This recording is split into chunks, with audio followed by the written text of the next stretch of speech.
우리가 계속해서 마가복음 강해를 살펴보고 있습니다. 좀 어렵고 딱딱하지만 그래도 이 강해를 통해서 하나님의 말씀이 순차적으로 우리 가운데 들려질 때 또한 하나님께 주신 그 은혜가 크실 거라고 믿습니다.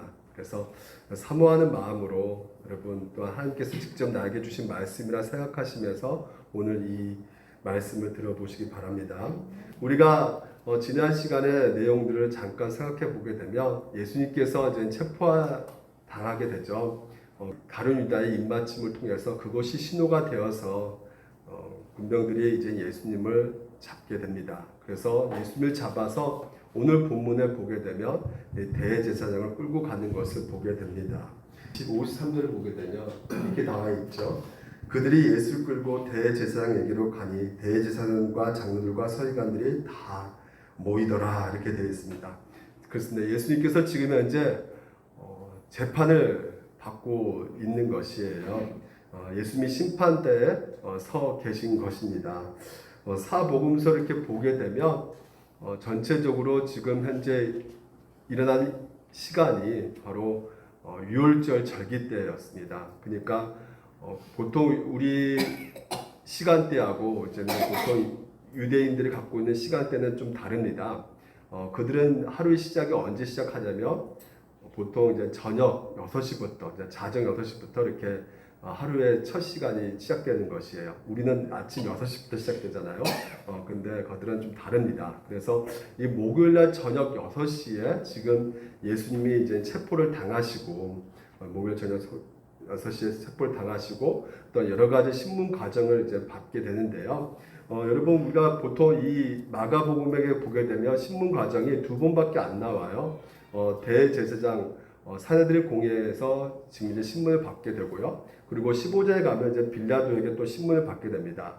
하지만 전체 사복음서를 통해서 보게 되면 무려 6번 정도 신문을 받게 되고 재판을 받게 됩니다. 보시다시피 지금 현재 우리가 읽지 않았지만요. 우리가 이 요한복음은 안나스에게 이제 신문을 받게 돼요. 먼저요. 그래서 거기서 신문 받게 되고 그 다음에 이 가야바에게 가서 이제 신문을 받게 됩니다. 그래서 신문 받는 그 과정 가운데 이제는 사내들의 공회원들을 모아가지고 이제는 결정에 맡기게 되는 것이죠. 그래서 이 정식 재판이 이제 시작되는데 이 사내들의 공회에서는 이제는 사형 온도를 내리지만 집행은 못 하거든요. 그래서 이 빌라도에게 넘기게 돼요. 이제 빌라도에게 넘기게 되자 이 빌라도는 또한 이건 내 관여 지역이 아니다. 왜냐하면 이 예수님께서 어디 출신입니까? 바로 갈릴리 나사렛 출신이거든요. 그래서 내 지역이 아니다. 이렇게 해가지고 분봉왕 헤롯에게 이제는 그 집무실에 가서 이제 예수님을 신문하고 나서 다시 또 빌라도에게 넘기게 됩니다. 우리가 여기서 우리가 한번 볼 수 있는 것이 무엇이냐면 이렇게 무수히 많은 이 재판을 받게 되는 상황 가운데 우리가 앞에 나와 있는 이 안나스에게 재판을 받는 장면이 나오거든요. 그런데 우리가 요한복음 보게 되면요 이렇게 되어 있습니다. 이에 군대와 천부장과 유대인 아랫 사람들이 예수를 잡아 결박하여 먼저 안나스에게로 끌고 가니 예수님은 안나스에 먼저 끌고 갔죠. 그래서 안나스는 누구냐면 바로 그의 대제사장인 가야바의 장이라 이렇게 되어 있어요. 여러분 원래 이 성경을 보게 되면 대제사장은 한 명밖에 되지 않고요. 그리고 또한 종신제거든요. 대제사장은요. 근데 한 사람밖에 없어야 되고 이 종신령이라면 이 대제사장 다시 말해서 이 안나스가 죽어야지만이 새로 이렇게 뽑아가지고 대제사장 세워서 이 모든 것들을 행할 수가 있는데 지금 보니까 안나스가 죽지도 않았어요. 뭔가 비리가 좀 많이 있었기 때문에 이 대제사장직에 해임이 되지 않았을까라는 생각을 해보게 되는데 놀라운 것은 무엇이냐면 바로 그 다음에 대제사장이 누구냐면 가야바인데 이 가야바가 누구라고 말하고 있어요? 바로 안나스의 사위라고 말을 하고 있는 것이죠. 그러니까 안나스는 지금 보게 되면 먼저 예수님을 신문하고 있는 거예요. 원래 현재 지금 대제사장 그 가야바에 가서 먼저 신문을 받아야 될 텐데 그렇지 않고 이미 은퇴한 이 대제사장 안나스에게 신문을 받고 있는 것을 보게 됩니다. 우리가 여기를 통해서 우리가 알 수 있는 것이 무엇일까요? 바로 그렇습니다. 이 권력이라는 것이 얼마나 크게 작동되고 있는지를 우리가 보게 되는 것이죠. 이 가야바는 한마디로 허수아비로 세워져 있는 것을 보게 됩니다. 실제 실권은 누가 잡고 있느냐? 바로 이 안나스가 잡고 있는 것을 보게 되는 것이죠. 그러니까 이 안나스가 그 권력을 끝까지 잡고 있는 그 상황 속에서 우리가 볼 수 있는 것은 이 권력의 욕심은 결국은 이 죄로 인해서 부패함을 낳을 수밖에 없다는 것을 우리가 알 수가 있다는 것이에요. 권력이 또 그 욕심 가운데 커져가게 되면 점점 더 부패해질 수밖에 없고 오염될 수밖에 없는 것이 바로 인간의 죄된 모습이라는 것을 우리가 보게 된다는 것이죠. 근데 더 황당한 것은 이 율법, 하나님의 말씀을 제대로 행해야 될 사람이 그렇게 율법대로 행하지 않는 것을 보게 돼요. 왜냐하면 이 사내들의 공회에서 회의에서 결정하고 재판하고 모든 것을 할 수 있는 어떤 국회 같은 일들을 하고 있는데 사내들 공회에서 제대로 효력이 발생되려고 하면 두 가지 조건이 충족돼야 되거든요. 그 첫 번째가 뭐냐면 이 장소예요. 그러니까 비리가 많고 또한 잘못된 일들을 할 수 있기 때문에 온전한 곳에서 이제는 재판을 해야 된다. 이 성전 안에서 그러니까 재판하고 판결을 해야 되는데 지금 현재 어디에서 하고 있습니까? 지금 가야바 대제사장 집에서 지금 현재 이 사내들의 공회원이 모여서 지금 그 재판을 하고 있다는 것이죠. 한마디로 불법인 것이죠. 또 하나는 뭐냐면 이 시간대도 문제인데 보통 이 재판을 언제 해야 되냐면 이 낮에 해야 되거든요. 낮에 해야 됩니다. 근데 지금 현재 재판을 언제 하고 있어요? 저녁에 이렇게 하고 있는 것을 보게 돼요. 그러니까 이 시간대도 지금 현재 불법인 것을 우리가 보게 됩니다. 그리고 유월절 이 절기 때는 또한 이렇게 재판과 심판을 판결을 하지 못하게끔 되어 있는 것이 바로 이 법인데 그렇지 않고 있음을 보게 되는 것이죠. 그러니까 여러 가지로 지금 현재 이 사내들의 공회에서 하고 있는 일들이 불법을 저지르고 있는 모습을 보게 된다는 것입니다. 그러니까 예수님께서 지금 현재 부당한 재판을 받고 있다는 것을 우리가 알 수가 있게 되는 것이죠. 이게 바로 오늘 이 본문의 배경인 것입니다. 다시 말해서 인간의 죄된 모습이 얼마나 아주 우리에게 선명하게 알려주고 있다는 것이죠. 그래서 지금 현재 또한 인간의 죄된 모습을 하나 또 보게 되는데 이 부당한 재판을 받고 있는 이 예수님을 따라간 제자가 있어요. 베드로입니다. 베드로. 그래서 베드로가요 54절을 보게 되면 이렇게 돼 있어요. 베드로가 예수를 멀찍이 따라 이렇게 돼 있습니다. 그러니까 예수님이 이제 체포 당하실 때 예수님께서 칼의 위협을 받았겠죠. 그러니까 이거 못을 보고 베드로가 자기 칼을 들고 대제사장 종의 말고기를 이제 잘라 버렸어요. 그러니까 예수님께서 칼을 쓰는 자는 칼로 망한다 하면서 스스로 이 예수님께서는 잡히게 됩니다. 그 모습을 보고요. 제자들이 다 도망가요. 베드로도 도망갑니다. 근데 베드로가 도망가는데 생각이 난 거예요. 무슨 생각을 했을까요? 예수님께 말했던 생각이 나는 것입니다. 자기가 어떤 말을 했냐면요. 이렇게 말했죠. 바로 다 버릴지라도 제자들이 다 도망갈지라도 나 이 베드로 나는 예수님을 끝까지 함께 달라붙어 있을 것이다. 근데 어떻습니까?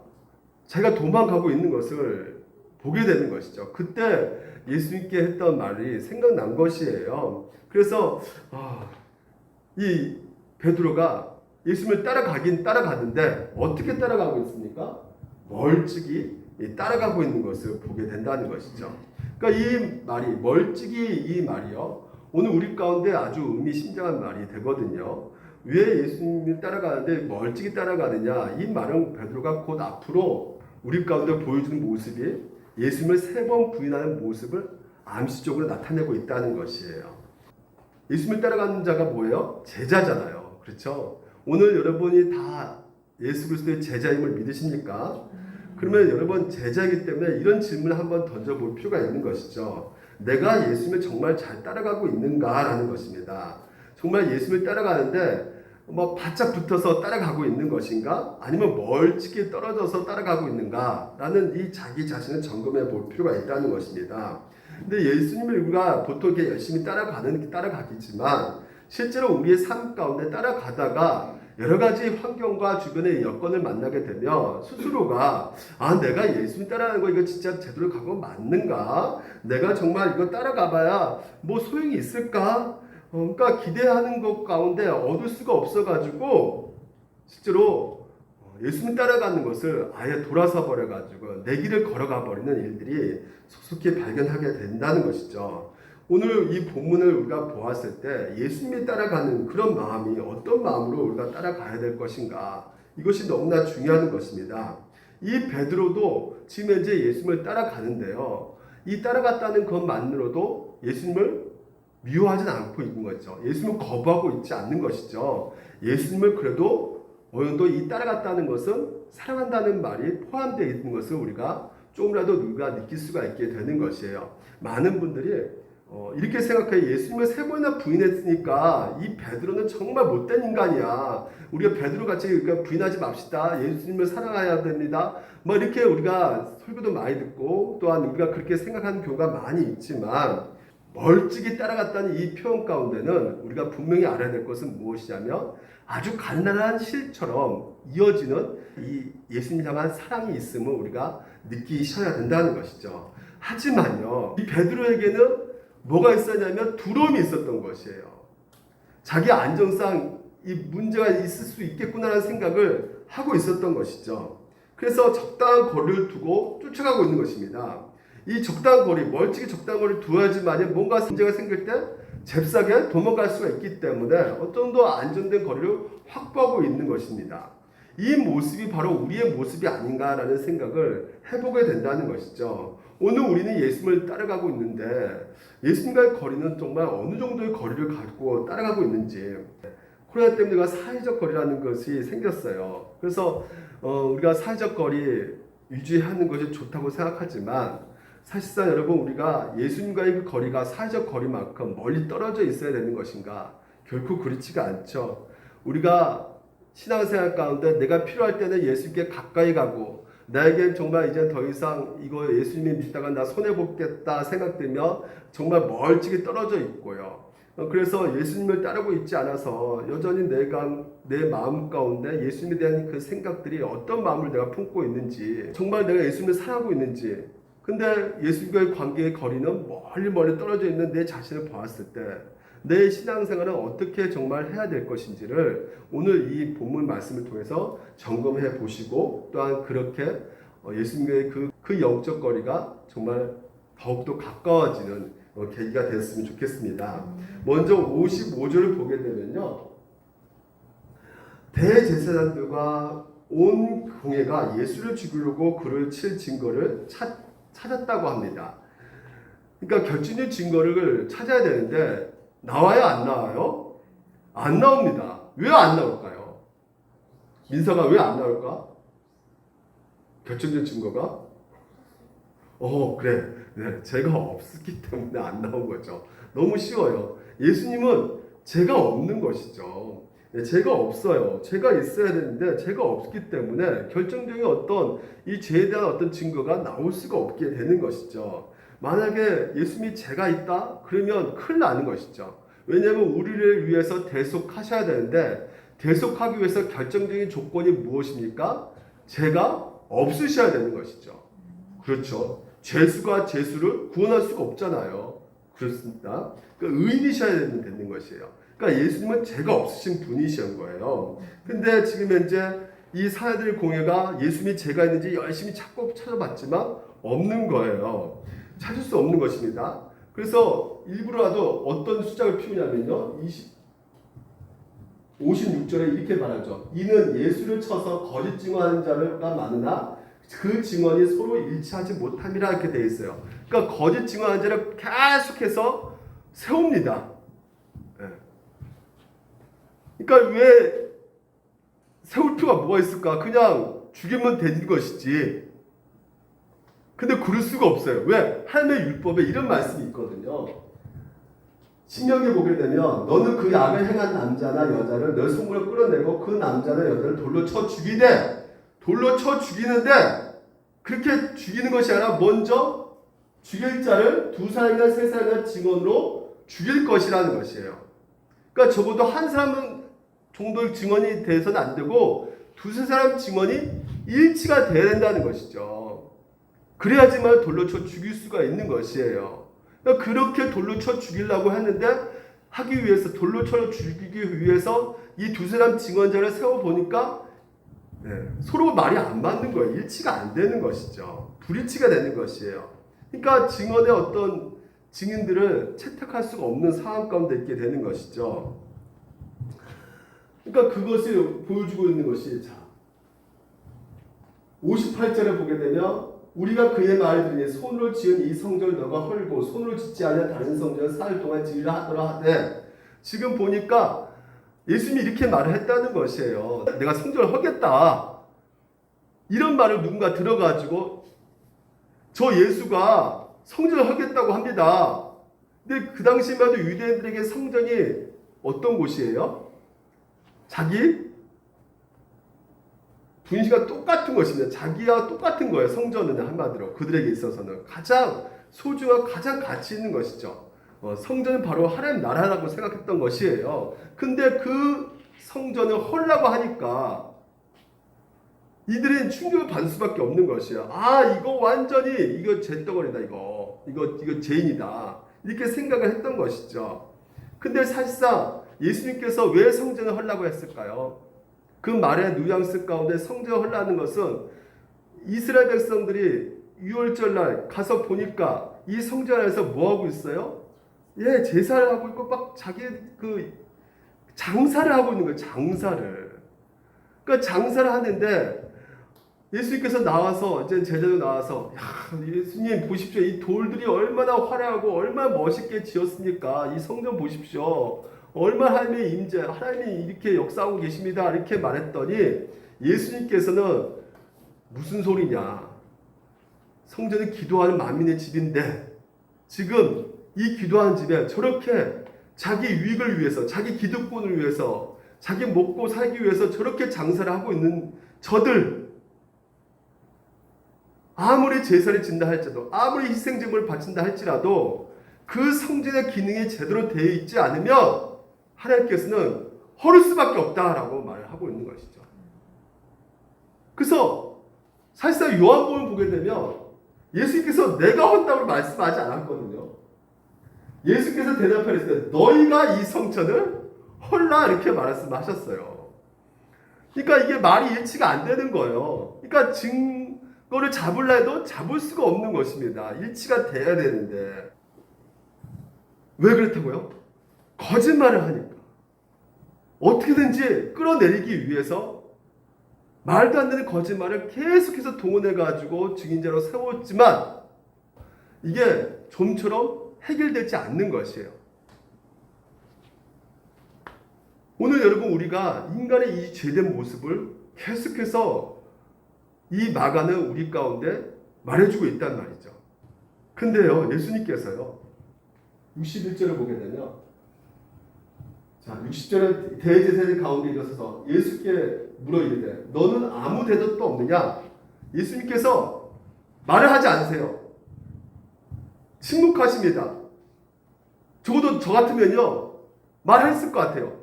보십시오. 지금 직원이 일치가 안 되는데 이거 왜 나를 자꾸 날립니까? 이 재판 무효입니다. 저 이제 가도 되죠? 일치가 안 됐으니까 저한테 이제 뭐라 하지 마십시오.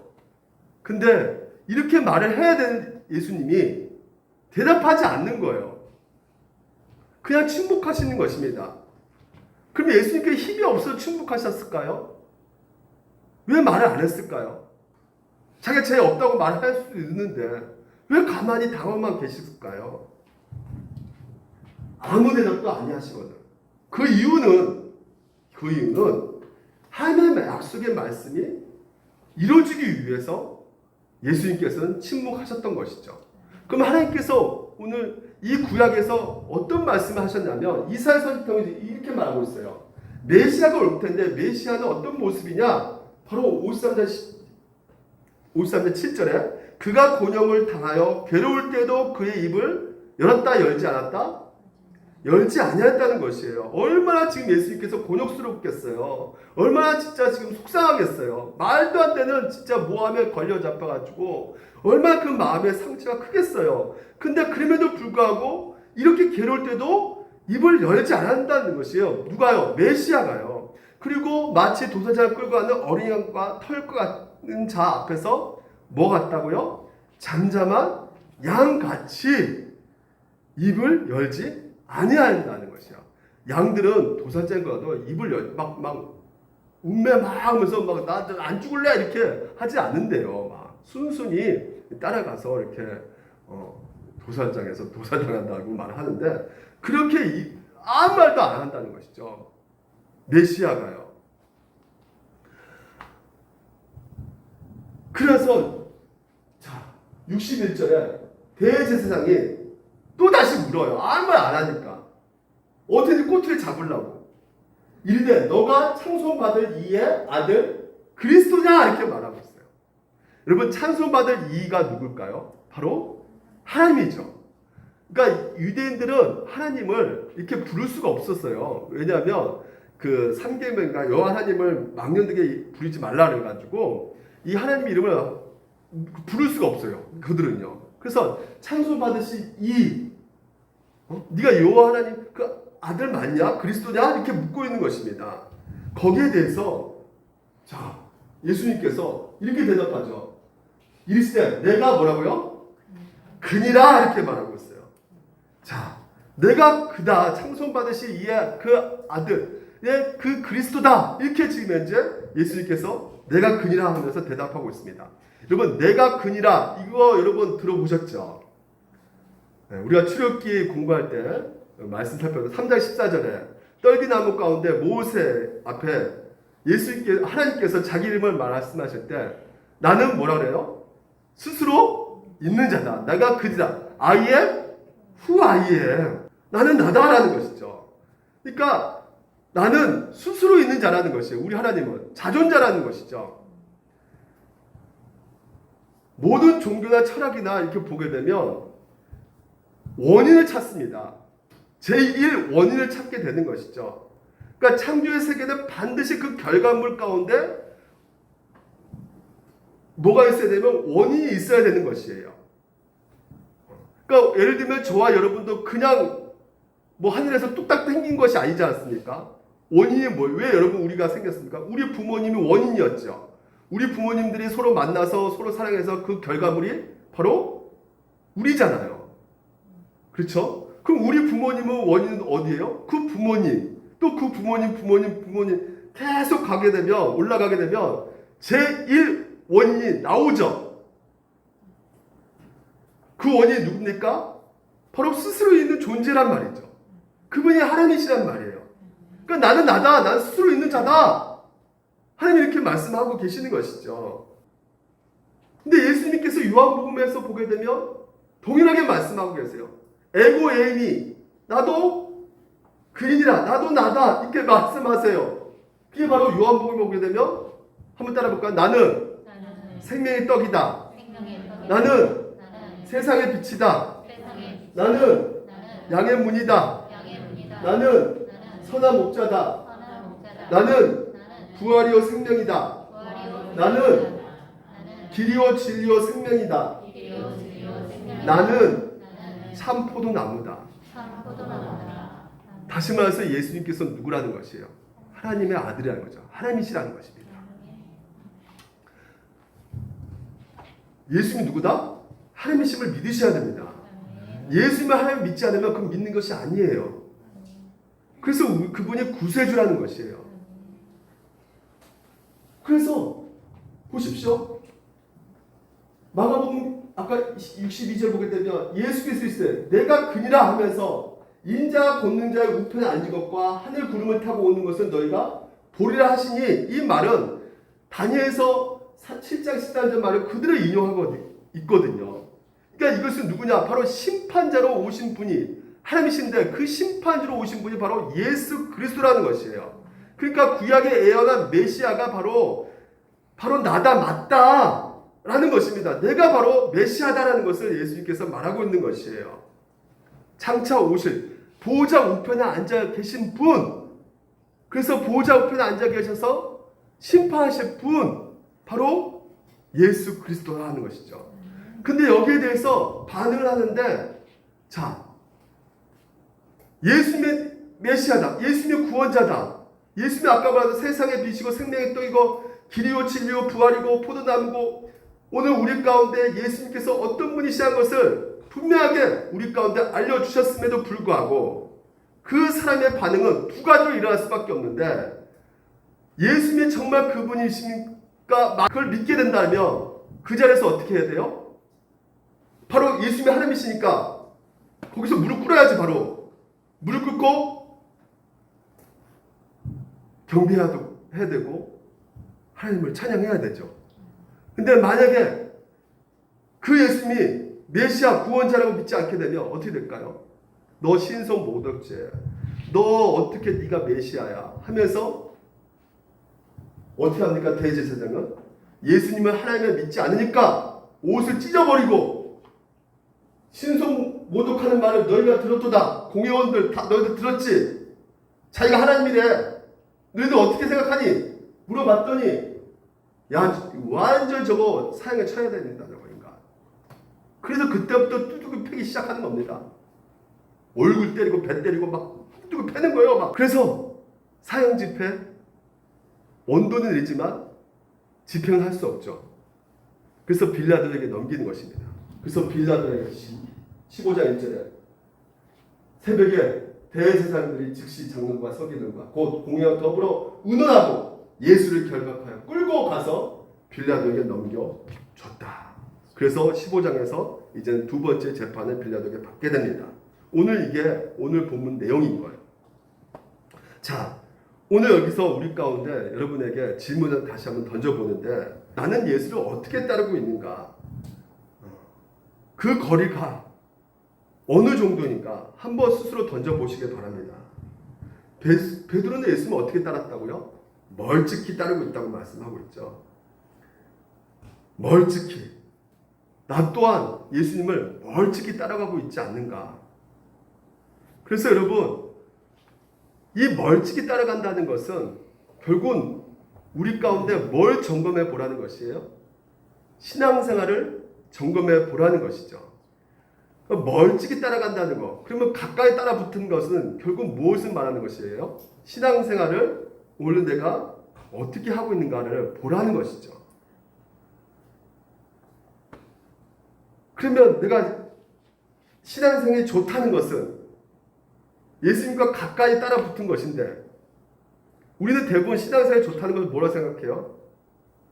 뭘 판단합니까? 신앙이 좋다면 뭐 주일성수 잘하고 뭐 헌금도 잘 내고 봉사 열심히 하고, 우리가 겉모습 가고 우리가는 신앙생활 역시 잘한다, 이렇게 우리가 겉모습 보고 판단하지만 성경에서는 오늘 뭐라 말하냐면 예수님과 가장 가까운 거리는 어떤 거리냐?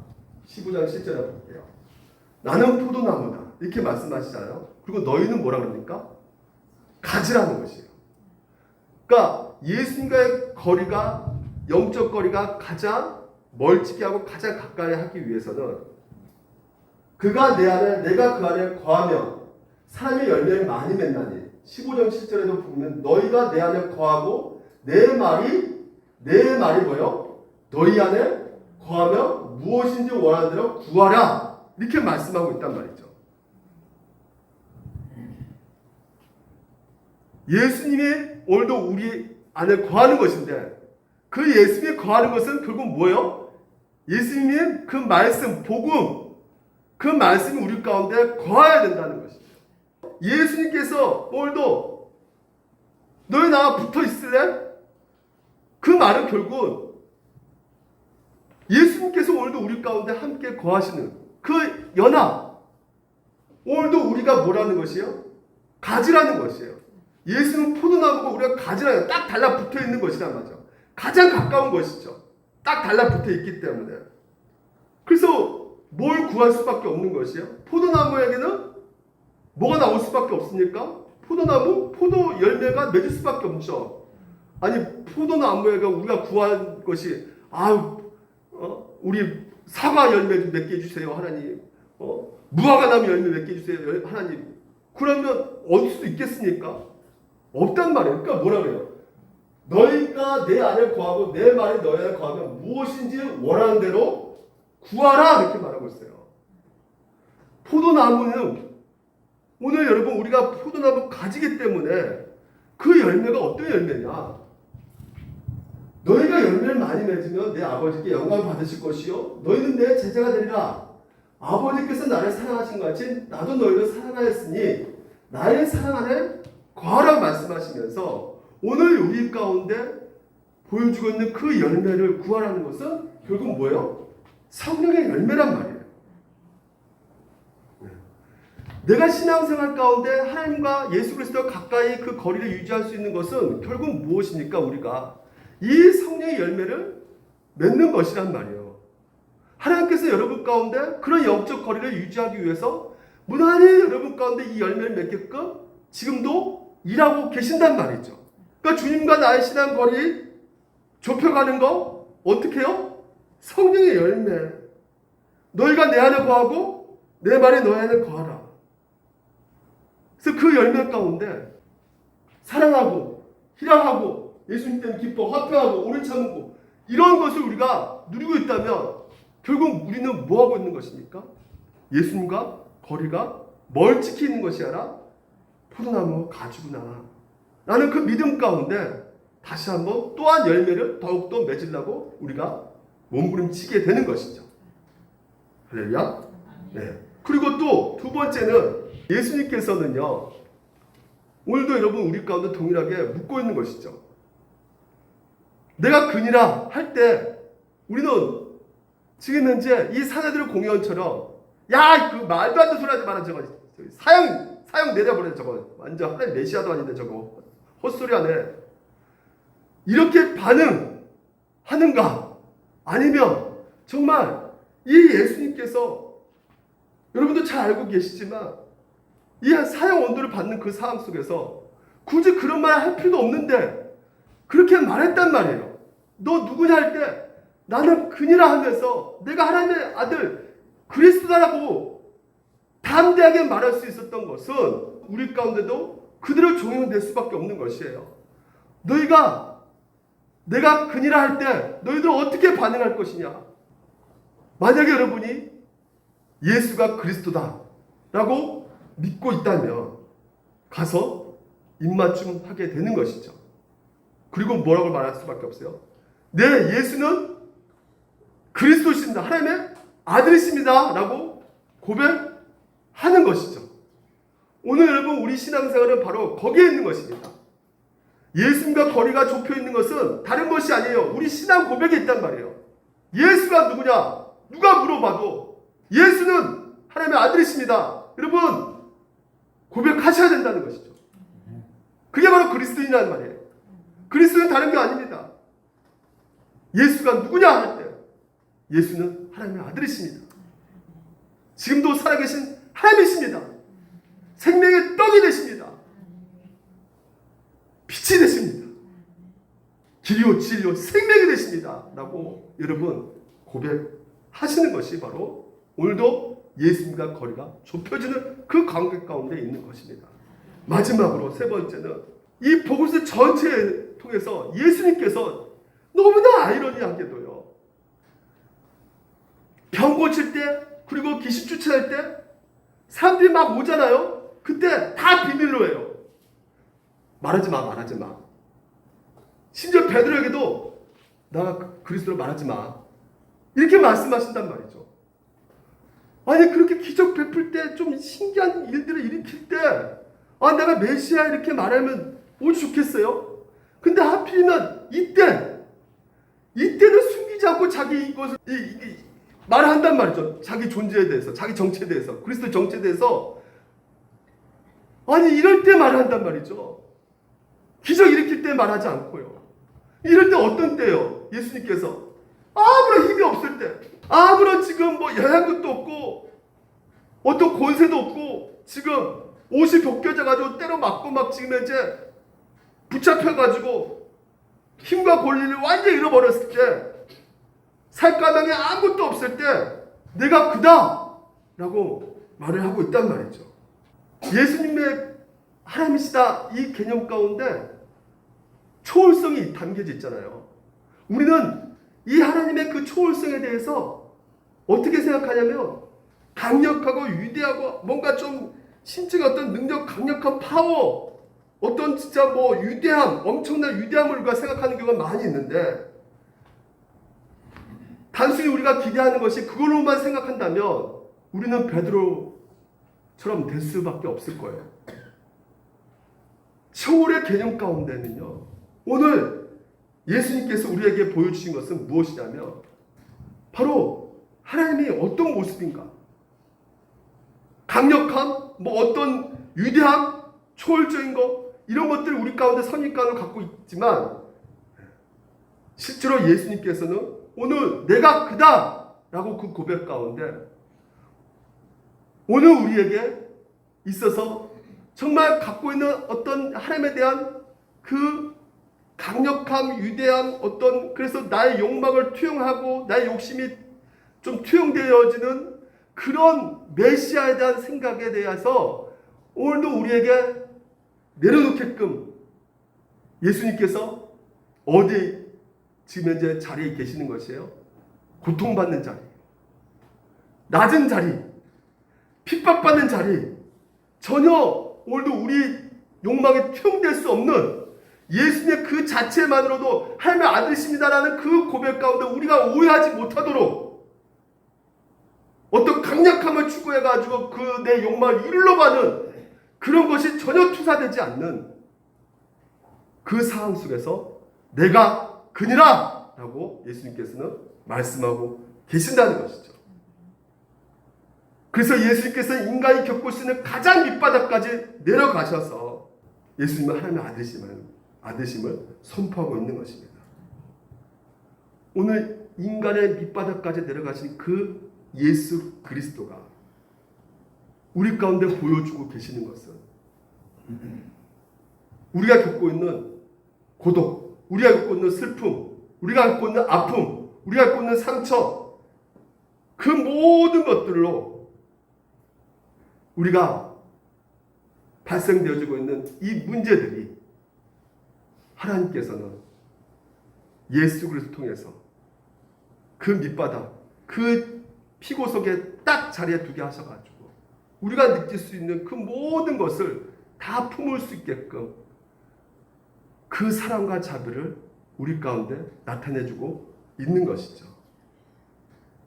충격적인 것은 이 마가복음을 쓴 이 마가는요, 이 마가복음 공동체가, 그러니까 마가의 공동체, 바로 이 교회가 그 1세기 때 엄청난 이 로마 황제로부터 핍박받는 그 순간 속에서 그들이 갖고 있는 그 개념 가운데는 메시아는 오늘도 내가 이렇게 왜 핍박받고 왜 이렇게 내가 힘들고 왜 이렇게 고난이 있는가, 뭔가 좀 기적을 일으켜야 되는데 이 메시아라 그러면 내가 메시아 믿고 있으면 뭔가 위대하고 강력하게 역사하셔가지고 내 문제를 좀 풀어줘야 될 텐데 왜 우리 삶 속에서 우리 주위에서 여전히 이렇게 해결되지 않는 문제가 왜 이렇게 있는가, 비명을 지르는 거예요, 공동체가. 그래서 마가는 이 공동체를 향해서 쓰고 있는 것이죠. 예수님께서 오늘도 어떻게 가셨는지, 어떤 자리에 있는지 보라는 것이에요. 그 자리에 있을 때 그 아픔을 더욱더 크게 느낄 수가 있단 말이죠. 오늘 우리를 모르시는 것이 아니라 우리가 갖고 있는 그 가정의 문제, 직장의 문제, 여러 가지 여러분 갖고 있는 그 문제를 그 밑바닥에 계셨기 때문에 다 알고 계신다는 것이에요. 세월호 사건 때 있잖아요. 2015년도에 제가 아는 목사님이 거기 가서 1년에 한 번씩 예배를 드렸다고 해요. 3년 동안 그 학원 분야소에서 예배가 있었기 때문에 그 한 번씩 갈 때마다 예배를 드리는데 자기가 그 예배 드리는데 가장 힘든 때가 바로 그때였다고 합니다. 왜 힘들었냐면 무슨 말 하는데 이게 말하기가, 이게 생각 안 하면, 이게 잘못 말하면 크게 지금 그 사람들에게 상처를 줄 수가 있고 아픔을 줄 수 있기 때문에 심혈을 길어서 이 단어 하나하나를 생각하면서 기도도 하고 말씀도 준비를 했다는 거죠.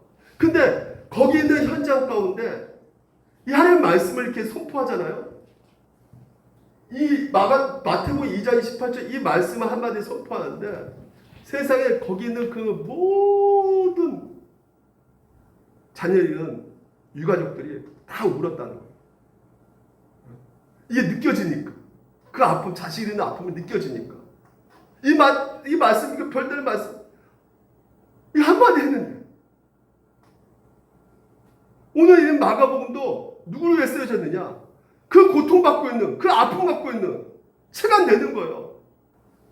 지금 살아가고 있는 이 세상은 여러분을 가만두지 않는다고 말씀드렸죠. 한마디로 여러분 재판 속에 있습니다. 아니 피고 속에 있어요. 그래서 끊임없이 세상의 평가와 판단 가운데 우리가 지금 현재 생활을 하고 있습니다. 이 세상이 재판적이 돼가지고 야 너 이거 제대로 하고 있어? 이거 못하지? 너 이거밖에 못하지? 그래서 왠지 모르게 이거 못하면 정죄받고 있는 것 같고 내가 진짜 죄인인 것 같고 내가 왠지 내 인생 실패한 것 같고 내 인생 진짜 망한 것 같고 그래서 끊임없는 그런 정죄감 가운데 생각되는 것은 최종적으로 내 스스로 내 자신을 재판한단 말이죠. 난 쓰레기야. 나는 그냥 이렇게 살 바에 그냥 차라리 죽는 게 낫겠다. 이런 생각을 하게끔 자기 스스로 자기를 결정한단 말이죠. 여러분, 그게 바로 이 세상과 오늘 우리가 살아가고 있는 이 삶 속에서 겪고 있는 고난이란 말이에요. 근데 예수님께서 보십시오. 어디 있습니까 지금? 피고석에 있단 말이에요. 어디에 계실 분이? 재판석 위에 계실 분이 밑에 계셨단 말이죠. 다시 말해서 내가 겪고 있는 이 모든 고난, 내가 진짜 지금 이제 정죄받고 있고 이렇게 지금 받을 수밖에 없는 나 연약함이 보이잖아요. 오늘 이 베드로의 이 여러 가지 실수가 보이지 않습니까? 멀찍이 떨어져 가고 있는 그 모습이 우리 모습 아닙니까? 이런 모습 보일 때마다 우리는 내가 진짜 제대로 된 신앙이 맞아? 오늘도 제가 목사로서 여러분들 앞에 서 있지만 이렇게 졸고 있는 분을 보면 아 내가 어떻게 이렇게 설교하는데 졸게 만들지? 나 진짜 제대로 된 목사 맞는가? 오히려 내 이 양떼를 진짜 엉뚱한 대로 진짜 변화되지 못하게끔 내가 하고 있는 거 아닌가? 그리고 내 행동을 볼 때는 더욱더 그래 내가 이딴 식으로 살고 있는데 내가 성도들한테 이렇게 설교해봤자 뭔 소용이 있겠나? 나는 안 돼. 나는 진짜 죽는 게 낫겠다.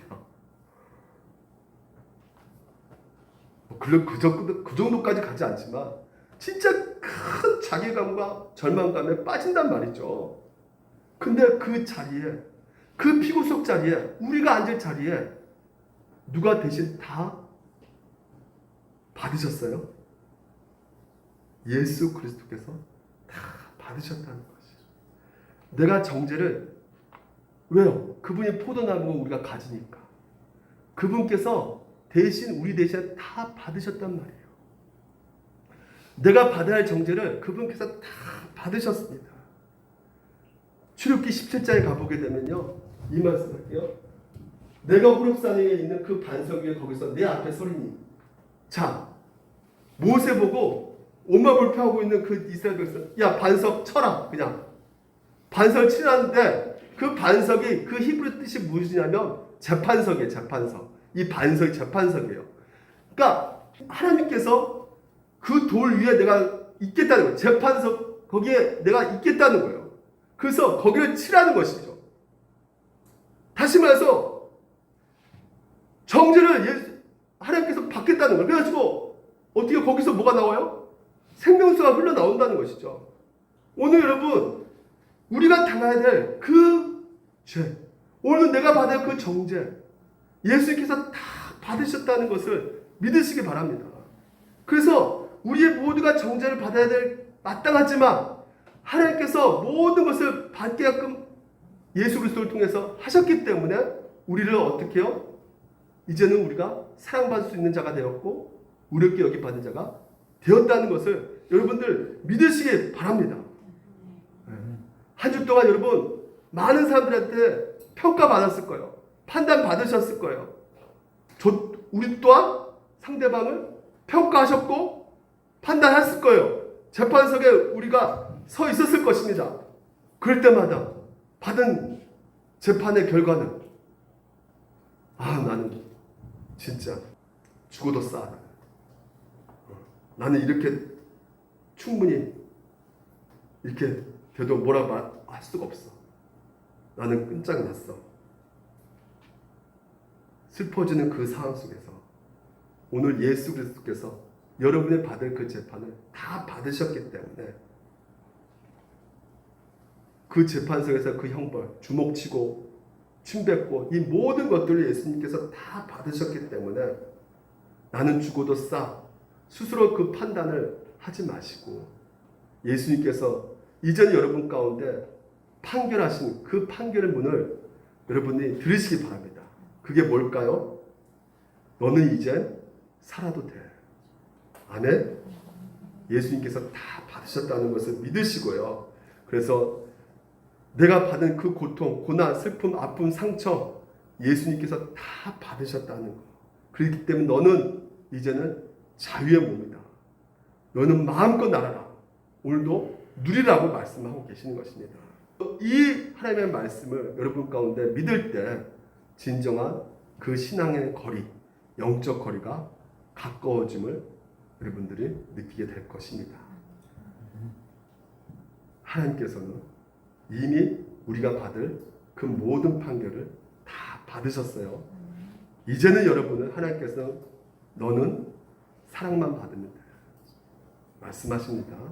아까 우리 차승희 권사님이 기도할 때 너무 많이 은혜됐어요. 사랑 말씀하셨죠. 믿는 것은 다른 것이 아니에요. 아까 말했죠. 서로 사랑하는 것이에요. 그 사랑을 오늘도 하나님께서 여러분 가운데 늘 주기를 원하고 계십니다. 예수를 통해서 그 사랑을 여러분이 누리실 때 영적 거리가 더욱더 가까워짐을 여러분이 맛볼 수가 있게 되는 것입니다. 이 시간 우리가 같이 함께 기도하면서